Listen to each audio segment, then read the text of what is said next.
Eh bien, salut à toutes et à tous, c'est Anthony Klinger de la chaîne Acadev et aujourd'hui on se retrouve pour une nouvelle vidéo en HTML, CSS et JavaScript où je vais vous apprendre à créer des animations lors du scroll. Alors ça c'est une question qui revient assez souvent, comment on fait des animations lorsqu'on scroll. Alors sachez qu'aujourd'hui dans cette vidéo je vais essayer de vous montrer l'une des manières les plus simples et les plus compréhensibles on va dire, parce qu'il y en existe des milliers, comme je dis à chaque fois dans chaque vidéo il n'y a pas de méthode unique pour faire les choses et dans cette vidéo justement je vais vous apprendre l'une d'entre elles pour créer des fameuses animations au scroll, c'est-à-dire des fade-in, des fade-out, des zooms, des flips, des choses comme ça, avec 2-3 aspects sur lesquels vous pourrez jouer également, comme la durée de transition ou des encres ou des choses comme ça à partir d'où doit venir l'animation lorsqu'on scroll. Alors déjà pour commencer, il faut savoir que dans cette vidéo, on va utiliser une librairie qui s'appelle AOS et qui est totalement gratuite. C'est pour ça d'ailleurs que je vous la montre, parce que tout ce que je vous montre sur la chaîne est gratuit en général. Et du coup, dans cette vidéo, vous allez avoir besoin d'un navigateur simple qui lit du JavaScript. Bon, aujourd'hui, tous les navigateurs lisent du JavaScript. Un éditeur de code, moi j'utilise VS Code avec un index HTML qui est relié à mon style.css où il y a juste une initialisation de tous les éléments à margin 0. Et du coup, on va tout de suite commencer par créer une petite interface avant d'aller plus loin.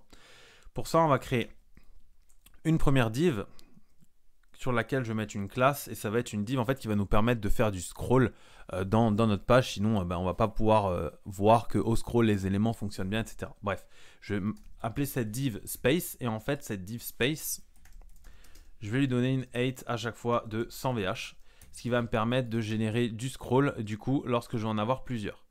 Par exemple ici, je vais en mettre plusieurs, voilà, et je viendrai intercaler des éléments à l'intérieur, ce qui fait que maintenant je peux scroller.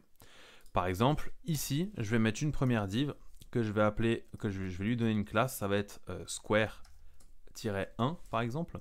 Et sur square-1, voilà, j'ai mis un A en trop.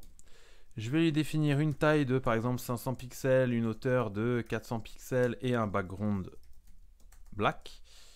Voilà, et comme ça, lorsque je scroll, on le voit apparaître. Pour l'instant, il apparaît tout simplement parce qu'il il appartient au DOM, il appartient à la page, mais il n'y a aucune animation de transition lorsque je scroll et que l'élément apparaît sur ma page. Ok, je vais en faire tout de suite un deuxième qui sera cette fois-ci en rouge, comme ça on pourra se servir d'exemple. Voilà, square 2. Et celui-ci, je vais le mettre après l'autre space, de manière à ce qu'on puisse voir un peu ce qu'on fait. Je rafraîchis, voilà, et là normalement j'ai plusieurs divs. Je vais encore en mettre un troisième, comme ça on est bien préparé pour ce qu'on veut pour la suite, square 3, et là je vais le mettre en vert, voilà, comme ceci. Et là on a donc bien 3 éléments qui apparaissent au fur et à mesure du scroll, sachant que j'ai mis 100 VH à chaque fois pour que ça reste bien responsive. Si j'écarte ma page, ça va fonctionner. Alors comme je vous l'ai dit avant, on va utiliser une librairie qui est totalement gratuite, qui s'appelle AOS, qui est l'une des plus connues d'ailleurs pour ce type d'animation. Donc vous tapez AOS.js et là vous avez la première page GitHub où vous avez un exemple de ce qu'on va pouvoir faire. Donc je vais vous montrer tout de suite l'exemple. Vous voyez que là au scroll, en fait l'élément apparaît en fade up, ça s'appelle. Donc ça c'est un type d'animation, c'est-à-dire qu'il va apparaître en fondu vers le haut lorsque l'élément fera partie du viewport. Et lorsqu'il va disparaître, vous allez voir, lorsqu'il n'est plus dedans, en fait, lorsque je reviens, voilà, comme ceci, il réapparaît vers le fade up. Une fois qu'il a apparu, il ne s'enlève plus, dans ce sens-là.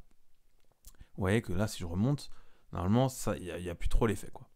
Ok, donc on a plusieurs types d'animations. On a fade up, fade down, fade right, fade left. Enfin, ça vous avez compris, c'est un peu les différents types d'animations avec énormément de classes prédéfinies, enfin, énormément d'animations plutôt prédéfinies que vous allez pouvoir utiliser à l'aide d'un data-aos, donc un nouvel attribut que vous allez placer dans votre HTML directement sur vos éléments.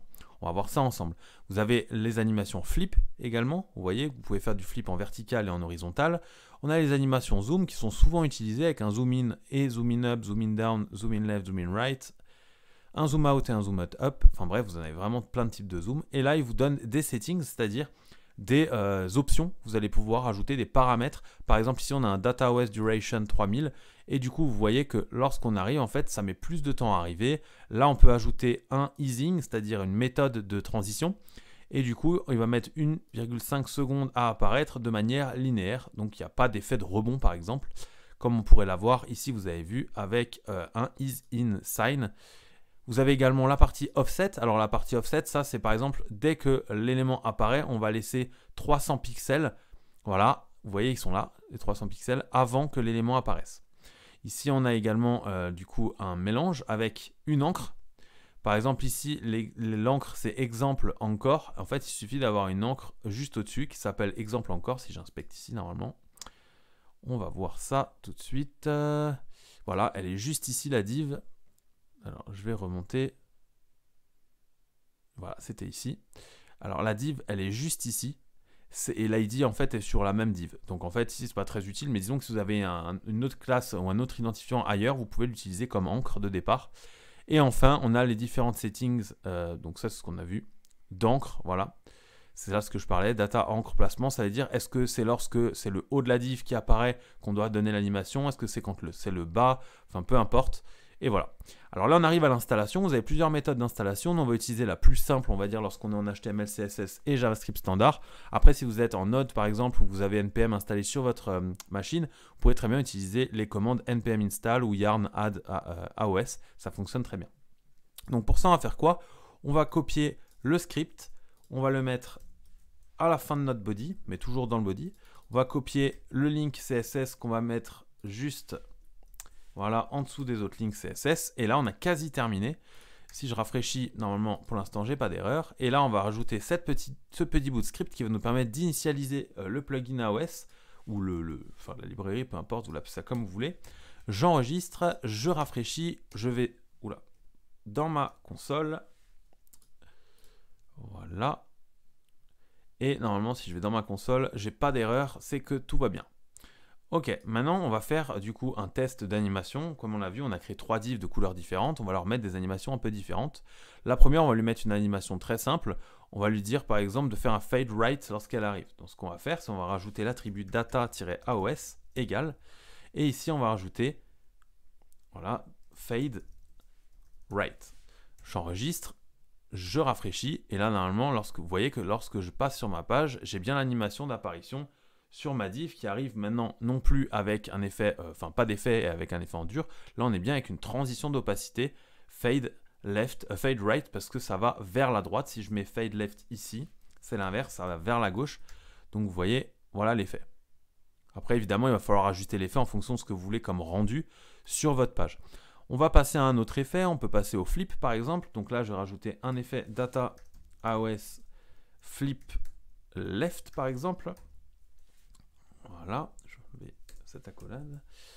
Je rafraîchis et là du coup, vous allez voir que, alors, j'ai oublié le A ici. Alors je rafraîchis, vous voyez qu'il y a eu bien l'effet flip lorsqu'on arrive sur cet effet-là.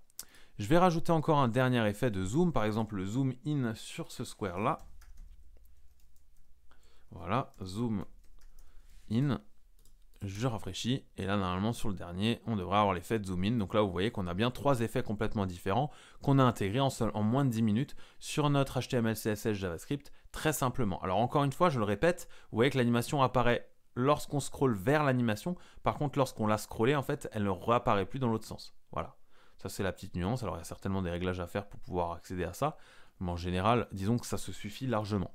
Alors comme je l'ai dit avant, vous avez vraiment beaucoup d'options. Pour un petit plugin gratuit comme ça qui est offert, on va dire que vous avez vraiment pas mal d'options. Vous voyez, on peut rajouter très bien data aos duration par exemple sur le deuxième.